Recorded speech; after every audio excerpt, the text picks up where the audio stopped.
What's up, everybody? We have yet another video for you today here on The Lawyer You Know, and we are going to be reacting to Lori Vallow's pretrial hearing for trial number 2 in Arizona, where Brandon Boudreaux is the victim.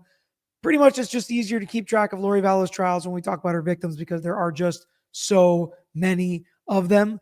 And justice continues, the wheels of justice continue to go as far as it comes with Lori Vallow. But this hearing was just too good to not break down.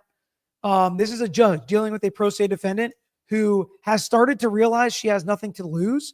And she is starting to not even try to be respectful, not even try to keep it going appropriately or to treat the judge appropriately or to treat the judge with respect or even try to do things the way they're supposed to be done. So we're going to watch this. We're going to react to it. We're going to talk about what Lori Vallow does wrong. If she does anything right, we'll talk about it. And we're going to highlight how the judge deals with a difficult defendant without giving them too much rope and too much leeway, but still protecting their rights, which I think this judge has really tried to do throughout this entire process for Lori Vallow.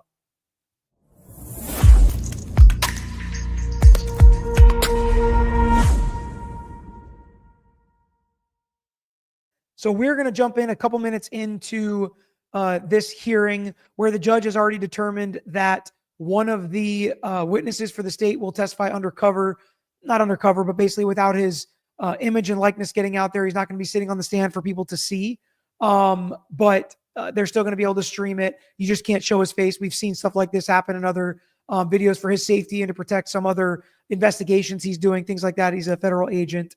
So we're going to skip that part and we're going to get to the rest of the hearing where there's just so many fireworks, so many things Lori Vallow is arguing. Please make sure you hit that like button if you guys are still following this trial. It's incredibly interesting to me. I got a ton of messages about this specific hearing, so I figured why not do it tonight? Everybody's in bed, so it's just me.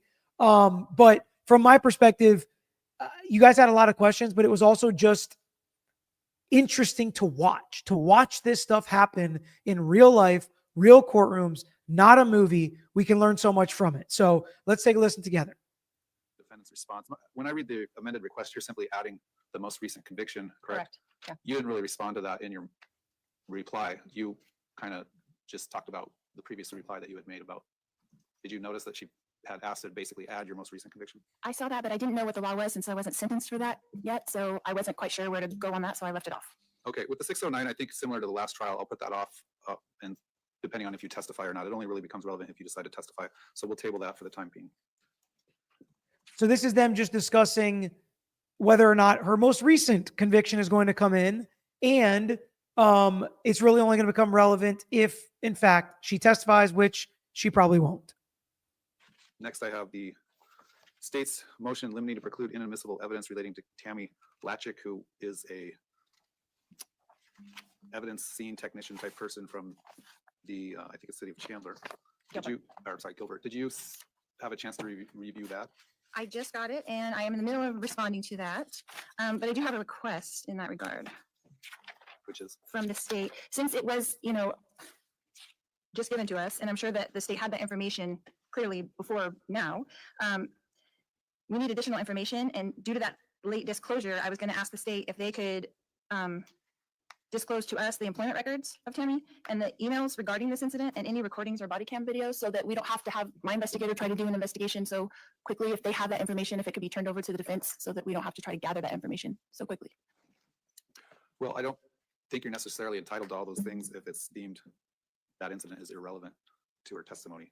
So I think the threshold issue is if you want to file a response where you think that is relevant, something that you can get into an incident that happened 4 years later. I guess when can you file your response? Without any further information, I don't know when does that response necessarily due, Your Honor? It was filed May 3rd, so technically it's already past due. So can you file it by next, you have a copy of it now? I just got a copy, correct. Right. How about next Wednesday, the 21st? Yes, I can do that. All right, so we'll. I have a question on that as well. Can I make an objection on the sealing? Can I ask under what law or rule or statute that this motion was sealed under? So she has a problem with something being sealed and is asking the judge to explain himself. They requested to file it under seal because of the nature of the motion and the contents of what that incident is, not needing to necessarily be in the public eye. So if you want to include in your motion an objection to it being filed under seal, you can do that as well. Okay. So you'll file that no later than May 21st. I don't need a reply on that. I'll deal with that, I guess, probably our first day of trial or so. So you're not going to set a 609 hearing? This is not a. Oh, not the 609, but a hearing for Tammy Lechik? I can listen to oral argument when you filed your reply, but I don't believe I needed any sort of hearing on it. So I'll deal with that May 29th or 30th, I suppose. All right, then we have the defendant's motion for no restraints in trial dated May 6th. I don't know. So this is no restraints. So not what she had last trial. She wants even less. It's like you've just been convicted of another heinous and violent crime, or at least a conspiracy to commit that crime, and you want less restraints. Now, she may have a point that no problems in that trial, so why do we really need restraints? But they ain't going to go for that. In your motion, I don't know where you get the idea that the sheriff's office recommendation ever was that you have no restraints at all. Their minimum recommendation was that you wear a rack belt. Well, I have it right here and I copied it verbatim. Yeah, you Okay, said, what it said was my recommended minimum requirements as listed above, and those were to wear a rack belt. It said, or, You know, Mary, I did think that too, but we've had that happen in cases before. Usually it's in federal court and they don't say their name. We're given some like agent or some other name and they tell us that's not his real name. Maybe what they said was not his real name, number one. Or number two, maybe he doesn't go by that in the work that he's doing. I don't know. But I thought that was a little strange too that they said his name. We skipped that part though. the recommendation of MCSO was that they could have a unarmed detention officer and an armed deputy sheriff if I was to not have any restraints. Right, but that wasn't their recommendation. I received the defendant's motion. I received non-party Maricopa County Sheriff Jerry Sheridan's response. On the MCSO security justifications, my understanding is that was his recommendation. Your Honor, Joseph Vigil for the Sheriff's Office, if you have a question. Oh, okay. Well, I'll deny the motion from the defendant. The same conditions will be set that we had in the first trial, that being you wear the rack They're like, we have somebody from the sheriff's office. He's like, no need, denied. belt, no leg brace. There was one incident during the trial where you asked to take a break because a strap was hanging down behind your jacket. Mhm. We did that. We rectified the situation. There's been no indication whatsoever that the jury noticed the rack belt or anything like that. So I think those conditions are appropriate and will remain for the second trial. Your Honor, the jury was not polled to see if they noticed anything either. Was that correct? Right? There was no request for that. All right. So she's like, I guess there was a part in the other trial where a part of the restraints were seen. He's like, oh, the jury didn't care. She's like, well, nobody asked. He's like, well, nobody asked us to ask. She's technically right that he's assuming nobody saw it, but we don't actually know that. If it did come to her attention that something was revealed in trial, maybe you should have asked the jury about that. But again, how big of a deal is that? I don't know. Okay, so next we have defendant's motion to consult with advisory council and team during trial dated May 6th. I don't know. I mean, it's a fair request. Like, she wants to be able to consult more with her advisory council during trial than she was the first time. The difference in level of volume, not that I'm complaining, listen, high volume. I don't know what you mean. I don't know what you mean. I'm doing my best with the volume, doing my best. I guess what exactly are you requesting? Are you requesting that during the lunch recesses, you be housed somewhere where you can meet with your team? Correct. Okay. And I know that it's a DO situation, and I know that our DO has his other obligations to do, so I didn't know if another officer could if something could be arranged so that I would have time with my team during those breaks and during lunchtime. We did accommodate that during breaks and recesses during the trial to the extent that it doesn't delay the jury getting into the courtroom and resuming the trial when we need to, like when we take the 15-minute afternoon recess. That will continue. You'll have an opportunity to meet with them briefly. Over the lunch hour, I think is a real question. I did receive a response this morning from the sheriff's office, which indicates they don't really have an objection to that. Is that correct? That's correct, Your Honor. There is an area on the fourth floor in the South Court Tower where she can be taken to meet with her advisory council, and they'll work that out. All right. I don't have a problem with that. So if you need to meet with them when we break for lunch, just indicate to the DO that's what you need to do. There may be a day where you don't need to meet with them, but I'll essentially grant. Ms. Kay, I don't assume you don't have an issue with that. I have no All position right, on it. so I'll grant the defendant's motion on that she can meet during the lunch hour. Again, the only restriction on that is that we're not going to delay bringing in the jury at 1:30. We'll expect everyone back in the courtroom to start on time. So he's saying no problem with that, but it's not going to delay the trial. So she's not going to be able to meet with them for hours and hours and say, well, I didn't have time to go through all that with advisory council. And just so you guys know, I don't control the court volume. I've boosted it as much as I can. My volume is what it is. It's a late night live. We've done a bunch today. I'm just going to listen to this, learn from it. We'll talk about it. It is what it is. I'm not trying to blow out anybody's eardrums, but it just kind of is what it is. I can't do anything else with the volume. Asaran Fish. A few weeks ago, I was sick with the flu and had YouTube auto-playing law videos. I vaguely recall a trial about a doctor who may have done something to gang members who were trying to extorting him. I think it was your old video. Any idea, Fever Dream?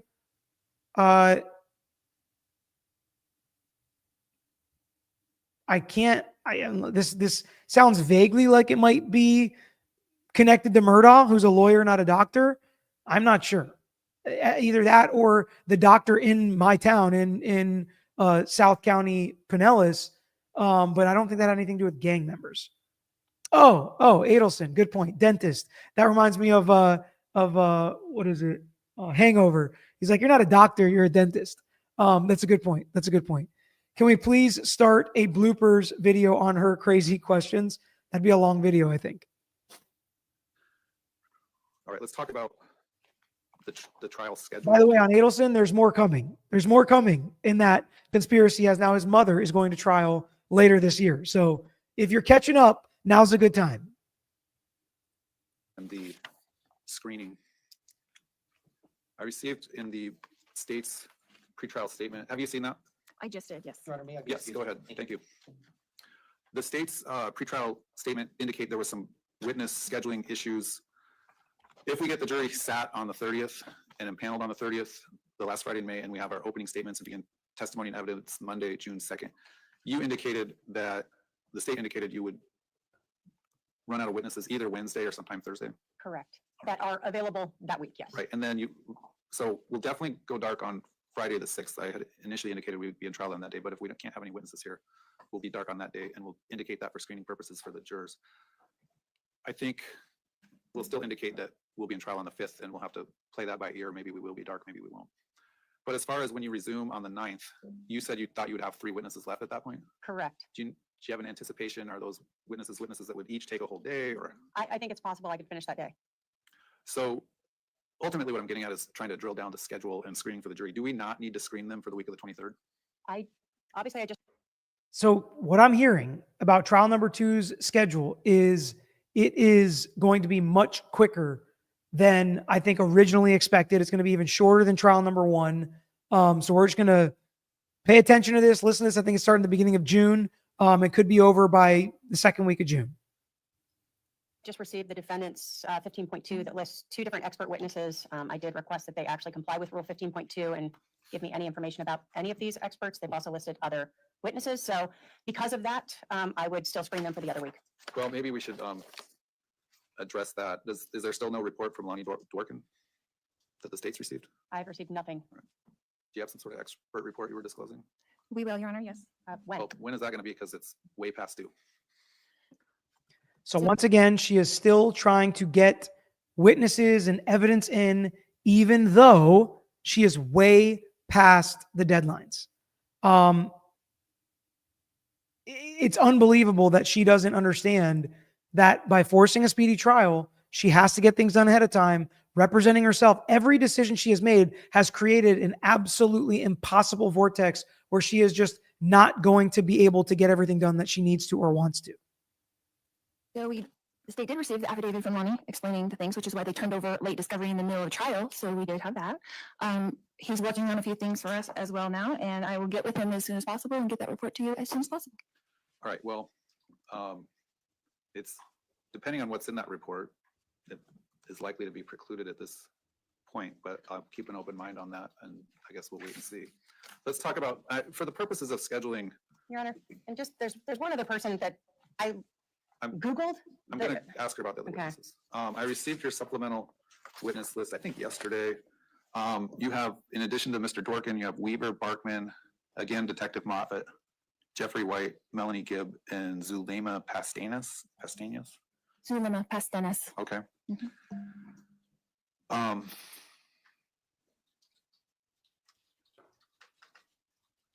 Was Detective Moffett also involved in this case? He was involved with the case agent of this case while he was the case agent of the other case, correct? Okay. So he may or may not have, he may have relevant information. Again, I guess that's a wait and see. What about, who's Weaver Barkman? So he's a ballistics expert. Is that an expert? So that's an expert. Do you have an expert report that's been disclosed? Not yet, Your Honor. We're working on it. Your Honor, since I have not noticed a ballistics expert, that's a big problem, because if I get something, then I would have to do that. So the defendant's, again, extremely late violation of all rules of criminal procedure is a problem. It is a problem. Who's Jeffrey White? My investigator. Oh, okay. And do you have an idea of in what capacity you think he would be called? Well, we had made a request from the state for the car door and the window that the bullet supposedly hit, and we were going to have him inspect that as well. We have recently found out that those two things do not exist. So that is actually an issue, and somebody asked about that. Chris, a question about the motion that Lori filed wanting to dismiss the charges because the state didn't preserve the actual car door. What is your take? That's an issue. I mean, we've had cases thrown out for destruction of evidence. I don't know the timeline of this. I don't know if they offered her the opportunity to actually test this and she didn't take that opportunity. She's way past the time to have an expert be able to do this. If she was going to have an expert do this, the state would be able to respond with their own expert. They're also past due time for noticing of experts and disclosing what that expert would be testifying about. So it's really so far past the time. So she may have lost her remedy, but that could be a very big problem if they've destroyed evidence that's going to be important in the case that the defense should have and potentially could have been able to test. Nick TTT, speaking of doctors, are you going for an interview with Dr. Kowalski, Kozlowski, Pinnell's plastic surgeon accused of hurting an attorney? Law and Crime showed it for the first time today. So yeah, that's the one I was talking about. That was literally in our backyard in Pinellas. We'll see what happens with that. That is something that we've covered in the past and talked about. Obviously, there's just way too much going on right now. Taking on new stuff or additional stuff is probably not going to happen. This video already, people asking questions about, Miss Becky and John O'Keefe and Karen Reed. And it's like, there's a lot going on. P. Diddy's case. So we're going to try to focus in on the Lori Vallow case while we're doing this video. But D'Lo asked, hats, shirts available at lawyeryouKnow.com. Not just lawyeryouKnow.com. Check them out. Let me know what you think. I'm not sure what they're going to be putting up as far as ballistics in their case in chief. So I was trying to have someone who could be able to look at whatever reports they're trying to put up and rebut anything that they're saying.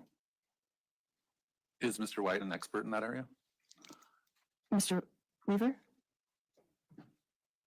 No, I said Jeffrey. So their wires get crossed here.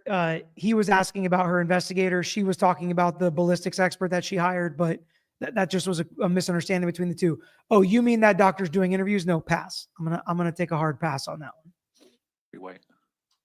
He's my investigator. Right. That's who I was asking, who has relevant information. What's Mr. White's relevant information for why might he be called into trial? Because he's interviewing the witnesses as well, the defense witnesses. So is it some sort of extrinsic impeachment if they, Correct. what about Melanie Gibb? So Melanie Gibbons and Luna Pastinas were both initially noticed in the state's 15.1. They have not noticed them again. I don't know if they can still call them if they're on their list, but they have relevant information to this case. Have they been presented for an interview by the state? They've both been interviewed multiple times by the I state. mean, not by police officers. I mean, by either the prosecutor or someone in her office in preparation for trial. In this case, Yeah, in either case, not that I'm aware of. have they been subpoenaed? The subpoenas are out. That's a no. What relevant information would they have? They have relevant information to Brandon Boudreaux. Okay. And around that What time. is the nature of that relevant information? It will come apparent if they have to get up and testify, Your Honor. I will only call them if I need Well, they're going to them. be precluded if you can't give me some minimal, what relevant information they have. Just saying that they're relevant doesn't make them relevant. Okay? Yes, and is this procedure that I have to say what each of my witnesses are relevant ahead of time and give my whole case in chief over to the state? It is? So she literally doesn't understand. I mean, we shouldn't be surprised, right? But this is where she starts to get angry. This is where she starts to literally go off on this judge, and he's had about enough, especially because everything she's doing is literally breaking every rule that there is. That's what she's doing. Any lawyer does this. He's like, you would be like, Mr. Tragos, that witness ain't getting in. You're not going to get that expert. You're not going to get that evidence, and you didn't turn it over. Trial's in a week. What do you think? You think the rules don't matter? That's what he would say. Have they been subpoenaed? Oh, the subpoenas are out. It's like, that's a no. So come on. And what is their relevance anyways? Well, I don't want to have to tell you every single thing every witness is going to say. It's like, we're not asking for your defense strategy. We're not asking for everything to say. Just tell us generally why it's relevant. And if it's because the bullet doesn't match the gun, or if it's because he's going to say that that officer lied, or he's going to say that witness lied, or that witness had something against me or is biased against me. You just generally say what is relevant about that witness. You don't have to talk about your entire strategy and give it all away right now. That's not what he's asking for, but she doesn't know the difference. That's the point. And now is where she's going to start to get frustrated with the fact that she doesn't know really what's going on. Yeah. That's just how like- it works. like That's the rules of law. Stop interrupting me. Yes, Mhm. that is the rule of law. That's just what the state does. They tell you what relevant information each witness has. Stop interrupting me. That is the law. The state has had to say what the relevance of every witness they're calling is. We don't just let them call the Queen of England. They got to call somebody that actually is relevant.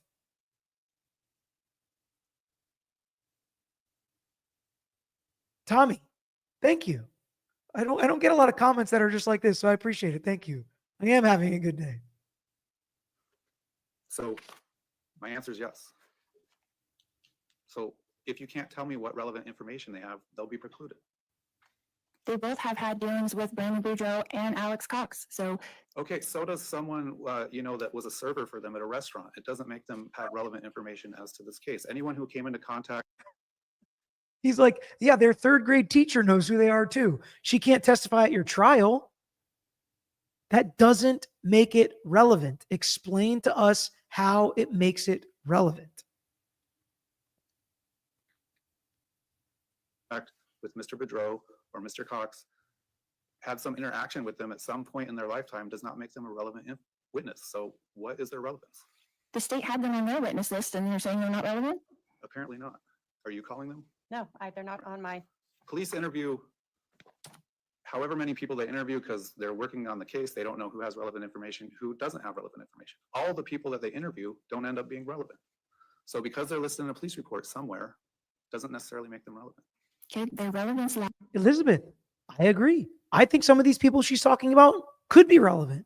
She has to still serve them on time and give the state the opportunity to interview them. You have to still play by the rules. But when the judge asks, you have to be able to articulate and explain to the judge how they're relevant. Sounds like you can, Elizabeth N. I'm sure I could if we talked about what these witnesses one by one, but can Lori Vallow? She has made the decision to put herself in the chair to answer these questions. Lazy L, does she have a different advisory council for this one? I don't know. I don't think so. If this is about the next trial, if so, why wouldn't it be the same person? I think it is the same person. I think it is. But when she's going, when the Friday night lights are on and it's game time, it's not practice anymore. We're not talking about practice. She's got to be able to answer these questions herself. And if she can't, the judge has to make the decision with the arguments and facts that he has in front of him. He's not going to make all the arguments of why these people are relevant. She has to. And if they have to rebut something that the state puts on in their case in chief.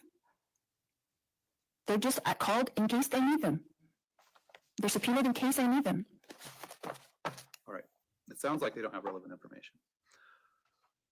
However, I'll include these names on the potential witness list for screening the jurors if the jurors have any knowledge of any of these witnesses out of an abundance of caution. He's like, just in case, when we read the jurors, do you know any of these people? Have you heard of any of these people? Would any of these people cause you to not be a good juror on this case? I'll read their names. I'll read their names just in case. And that's a smart judge. That's a judge looking ahead being like, I don't want these problems. So, God forbid something happens. She does explain why they're relevant. They do get on the witness list. Then fine, we'll read their names just so we don't have any jurors that are cousins with these people, friends with these people, work for these people. Fine, we'll do it that way. That's really the purposes for today is the questionnaire that goes out to the jurors. So I will include these witnesses. Again, Mr. Dworkin, Mr. Barkman, if they're expert witnesses that haven't provided any sort of report or expert witness testimony, they're likely to be precluded as witnesses. But I'll include them on the witness list. I think what I'm hearing is You said you might finish on the 9th or the 10th? And what he's not saying is Lori Vallow called, let's count them, 0 witnesses last trial. The defense's case in chief in the last trial took 0 days. So he's like, if you're going to finish on the 8th or the 9th, we might just be done and doing closing arguments. So that's what he's trying to do. He's just trying to plan ahead, and he's trying to tell the jury, because I'll tell you what else. It's a lot easier to pick a jury for a 2-week trial than it is for a 1-month trial.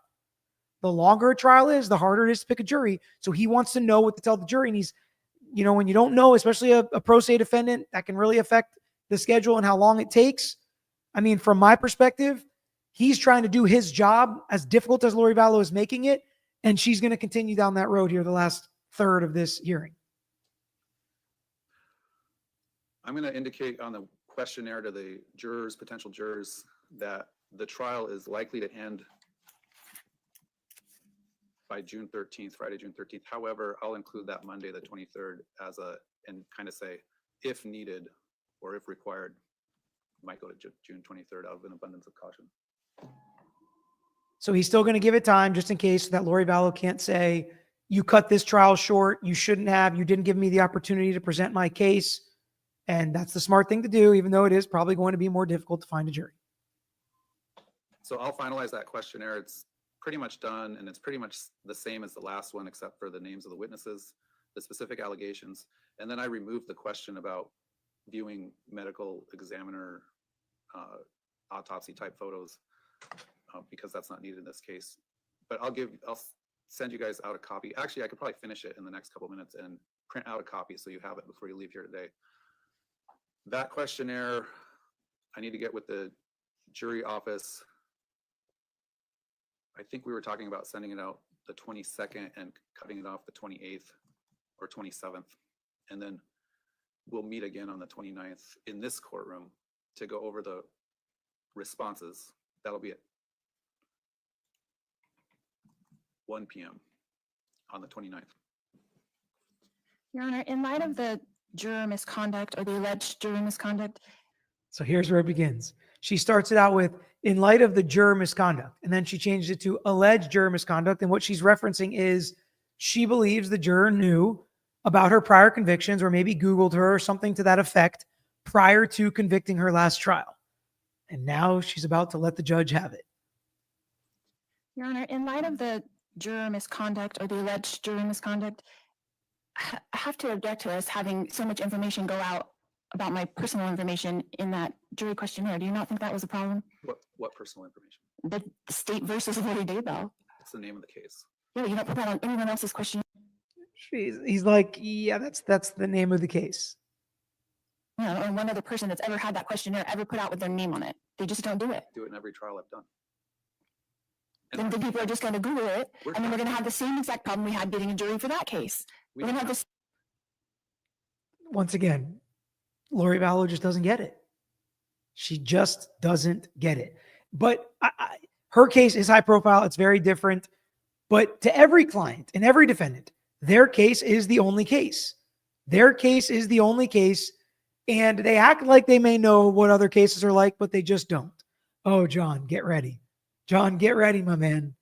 The next 7 minutes are good. Actually, it's already started. Then the people are just going to Google it, We're and then we're going to have the same exact problem we had getting a jury for that case. We We're going to don't have the same exact problem. Are you done? Are you just going to keep? Okay. How do we screen for if people have heard about you if we don't include your name? He's like, are you done? Are you done?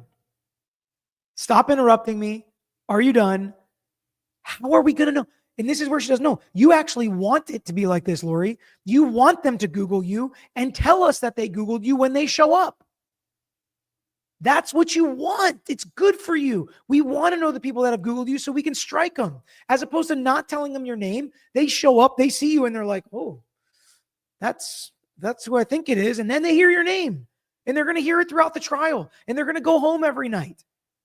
So if they're going to Google you, we'd rather find out now before we pick them and put them on the jury. But she just doesn't get it. Yeah, I get it. I get it, Christy. I'm sure a lot of judges have thought it as well.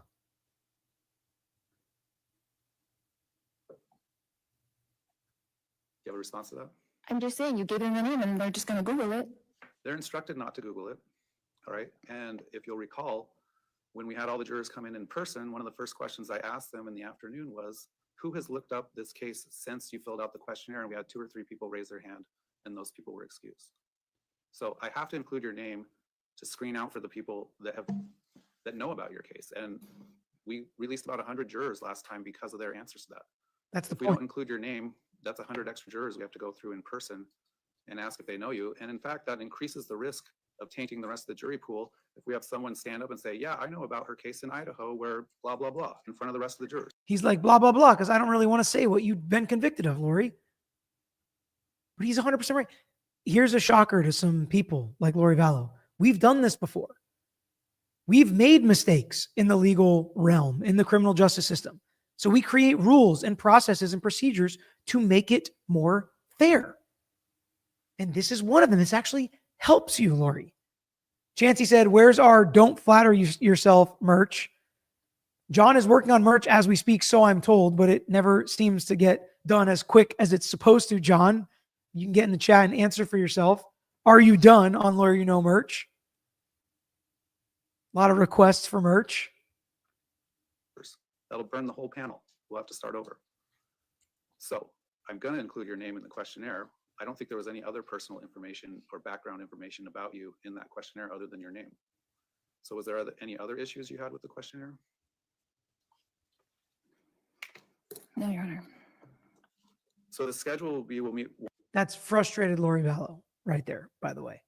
Carrie, are there more interesting trials or just more people paying attention? Is the popularity on YouTube helping feed that? I think people are just paying attention. I think people are starting to understand the judicial system. I think people are interested in it. I think almost everybody I talk to, either themselves or somebody in their family or a friend or somebody they know or care about, has been subjected to the civil or criminal justice system, and they're interested in it. They're scared of it, some people. It is intriguing to them. Some people, there's so many courtroom dramas on TV.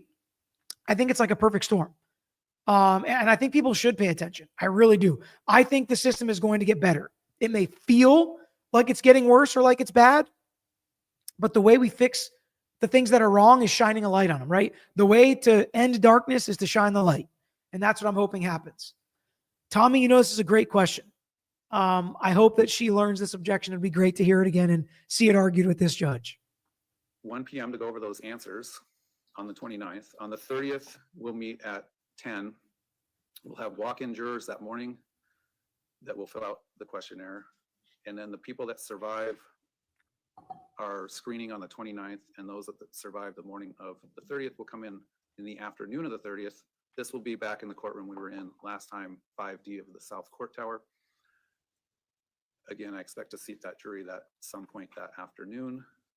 And then we'll plan on going Monday through Thursday, June 2nd to June 5th, then June 9th to June 13th, and if need be, June 23rd. Your Honor, Yes. I have to ask that you would recuse yourself from the obvious personal bias that you have against me and send us to master calendar for this scheduling of a trial. And what personal? She's like, I shouldn't laugh. I shouldn't laugh. It's not funny. It's very serious stuff going on. It's late though, okay? It's like past my bedtime. But it's like the judge is just trying to like get this thing going to trial. And she's like, you know what, Your Honor? I'm going to have to do it. I'm going to have to ask that you recuse yourself because you have a personal bias against me. It's like, well, did all the jurors that convicted you of ending your husband's life a week ago have a personal bias against you? Like, does everybody have a personal bias against you? Just because you're being convicted of crimes you committed does not mean people have a personal bias against you. And it's like, I'm telling you why I'm ruling against you every time I rule against you. Do you realize there are deadlines? Do you realize there are rules? Do you realize I have given you the opportunity to extend those deadlines and you don't want to? Do you realize you could have a lawyer and you're choosing not to? You're creating all of these issues. Lori Vallow, Daybell, excuse me. You are creating the issues you're complaining of. I just have to give answers to questions. You're not making good arguments. So let's hear that again. Then June 9th to June 13th, and if need be, June 23rd. Your Honor. Yes. I would have to ask that you would recuse yourself from the obvious personal bias that you have against me and send us to master calendar for this scheduling of a trial. And what personal bias is that? A lot, obviously, the personal bias that you're showing right now and that you've shown on FTR several times during the trial. Okay, well, I don't have any personal bias. All right. She's like, the personal bias you've been showing all the time. He's like, can you give me an example? And she really can't. And he's like, I don't have a personal bias. Now she probably doesn't understand that he makes the decision here. Maybe she does understand that, but absolutely, Danny D, have I asked the judge to recuse themselves? Absolutely. Yeah. I've asked judges that I'm friends with to recuse themselves. Actually, I didn't ask. There's some judges I don't even ask to recuse themselves. We tell the other side, like, do you want this judge to recuse themselves? Sometimes there's very good reasons to. You do it appropriately. You do it in emotion. You do it with no disrespect, unlike here. This isn't how you do it. This is literally the opposite of how you do it. Bev, tally was awesome.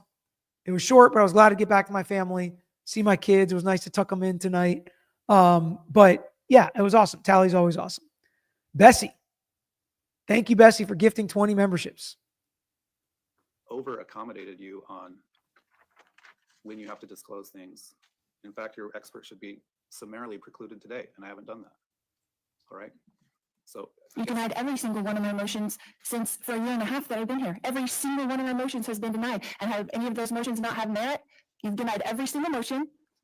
I think I was here this morning about 15 minutes ago when I granted your motion to meet with your attorneys over the lunch hour. Can you tell he's smart?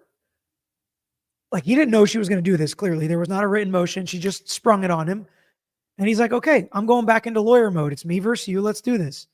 Where's my personal bias? That's not a personal bias. She's like, you deny every single one of my motions. Never say always and never, right? Even though I just said it. He's like, really?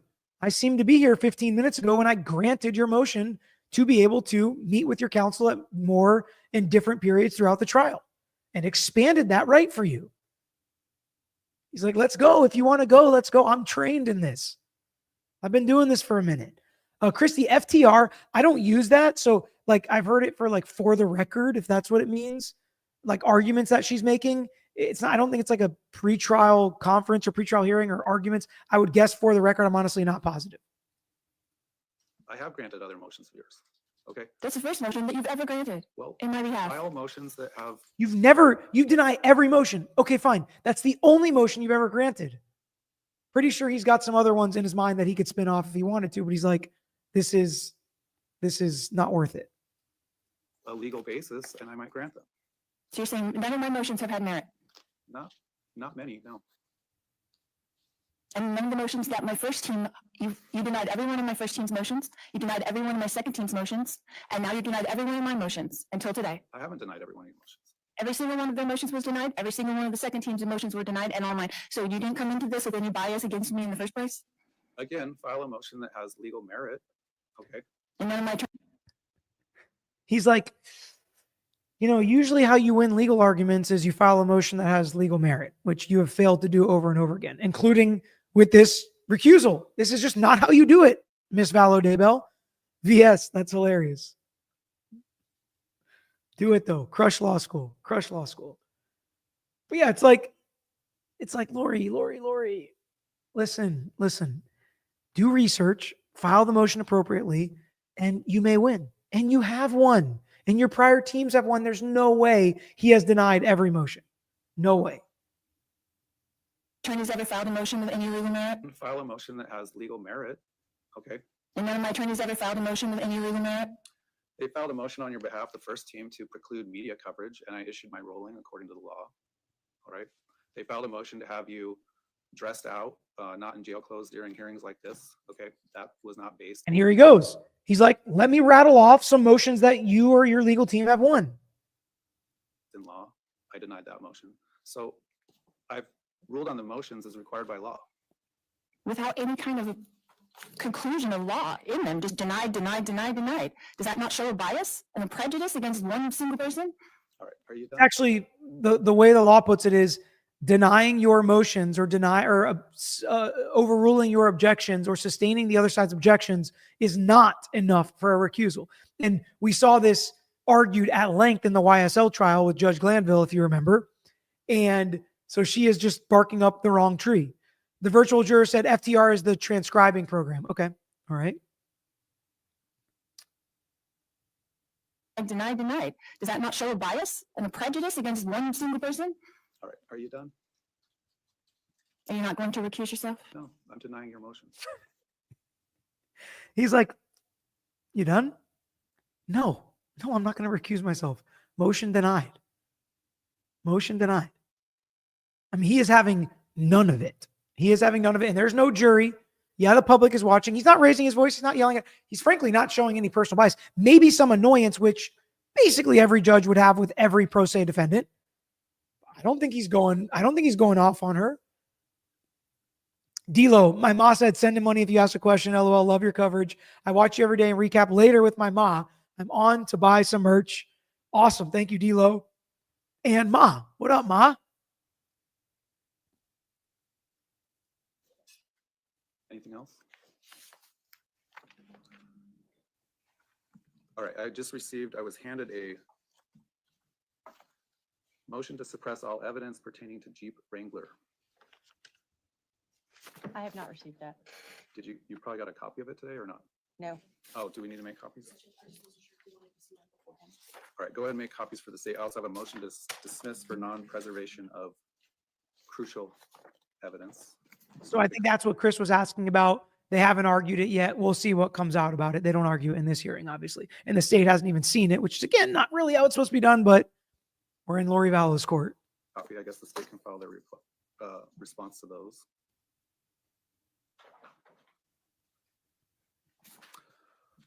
All right, anything else for today from the state's perspective, No, Your Honor. from the defense? No, Your Honor. All right, we'll see everyone on the 29th at 1 p.m. Again, that's in this courtroom. And that was disappointed. And Lori Vallow saying, it's just so unfair with this biased judge, this personal bias against me.